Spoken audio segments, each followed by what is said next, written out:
So you thought about selling your house, but do you know how much it's going to cost you other than commissions? Well, in this video, I'm going to break down everything and all the expenses that a seller will see in today's market. Stay tuned.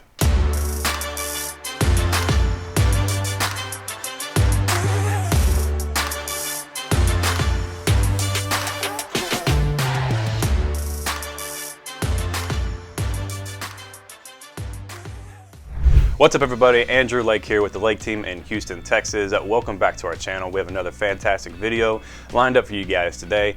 And if you have not already, go ahead and smash that subscribe button down below. If you're watching this on YouTube, here at the Lake team, we try our best to give you the best real estate content each and every single week. And with that being said, let's go ahead and move straight into today's topic, which is covering all the expenses that a seller will see when selling their house. So first and foremost, let's go ahead and get the obvious out the way, which is the commissions. Although there really is no set standard of how much a particular agent or brokerage will charge in commissions, we're going to go ahead and say, for conversation's sake, in this example, it's going to be 6%. That's what we normally see around the Houston area, is about 6% total in commissions. And typically 3% of that goes to the buyer's broker, and then the other 3% will go to your broker. So that's it's not standard. I'm not going to say the word standard, but it is pretty typical that you will see something like that here in the Houston area. Every market is different, but for Houston, we're going to go ahead and just say, for conversation's sake, that we're going to calculate 6% commissions off of the sales price. So for this example, what I want to do is go over a recent closing that we just had. There's a lot of pretty unknown expenses that come to that are charged to the seller, basically, and a lot of people think that it's just commissions that they have to pay, and it's not necessarily the case. So I want to break down some of these expenses that you could see, or you could potentially see as a seller, and I'm going to use this recent closing that we had as an example. And for this example, the purchase price was $365,000. So that's what we're going to be basing our numbers off of here. All right, the first expense other than commissions we're going to be talking about is tax prorations. Now this proration really all depends on the time of year that you close. They're going to tax you from January 1 all the way to the day that you close. So if you close March 10th, they're going to give you a tax proration, or you're going to be prorated for taxes from January 1 to March 10th. And in this particular case, this property closed at the end of March, so he was prorated on taxes from January 1 to the end of March, which came out to around $2,100. Let me explain why you are prorated on those taxes. Put yourself in the buyer's shoes, for example. If you're a buyer, it's not really fair for you to pay taxes on a property that you didn't live in during that time. And so that's the reason for proration. The seller lived in there from January 1 to the end of March, and so he's responsible for prorating those. He's responsible for those taxes, and he's going to give the buyer a credit. For example, he's going to give the buyer a credit for those taxes because he lived in that property, the buyer did not. So it's only fair that the buyer is given that credit because he or she did not live in that property during that time. So next up, we have interest prorations. Now this is pretty much dependent on your lender and how they want to do their formulas and what your interest rate is. But in this particular case, my client was charged $1,500 for interest prorations from his lender. That's something completely out of our control. That's something that we can't even give you really an estimate on. I mean, that's really all dependent on your lender, and that's where the title company comes into play as well. The title company orders a payoff from your lender, and in that payoff will state how much you owe, obviously, and then the interest prorations that you will have to pay. But in this case, it was $1,500. Next up, we have a couple of small fees from the title company that not a lot of people understand or know about, but the first one we're going to go over is the title attorney fees. In this case, it's $125, and I believe it's pretty standard throughout each individual title company that you work with. They may charge a little more, they may charge a little less, but in this case, it was $125 for the attorney fees. And then next up, we have the title escrow fees.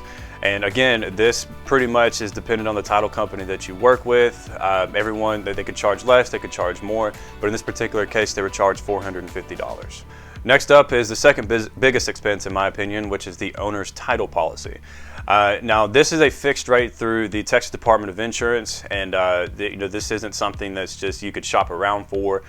This is they have their own little formula, and if you want to see how much you might be paying in seller's title policy, I can go ahead and include a link in the description of this video, so you guys can plug in your numbers and play around with it. But in this particular case, the owner was is charged $2,200 for a seller's title policy.